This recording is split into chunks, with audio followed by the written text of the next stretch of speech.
Куудул Рахман Разыков каза болду. Куудул сатирик Рахман Разыков каза болду. Бул тууралуу маалыматты кесиптеши Борончу Кудайбергенов тастыктады. Анын айтымында Куудул бүгүн эртең менен Ош шаарында ооруканадан каза болгон маркумдун сөөгүн бүгүн түштөн кийин жерге беришет. Өмүр баяны. Куудул сатирик Рахман Разыков 1955-жылы 12 майда Ош облусунун Кара Суу районунун Таширов колхозунда азыркы Сабай айылында төрөлгөн. Кичинекей кезинде 3 мектеп которгон, 10-класска чейин аккордеондо ойноон үйрөнгөн.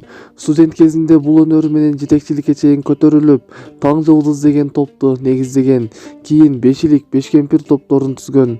1987-жылы Рахман Разыков жубайы Дилия менен баш кошуп, Чолпон деген кыздуу жана Дастан деген уулду болушкан.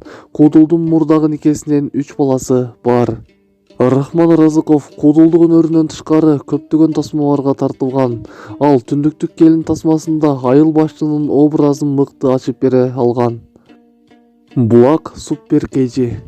Голос медиа каналы Рахман Разыковдун дүйнөдөн кайтканына байланыштуу үй бүлөсүнүн жакындарынын аза кайгысын тең бөлүшүп, терең кайгыруу менен көңүл айтат.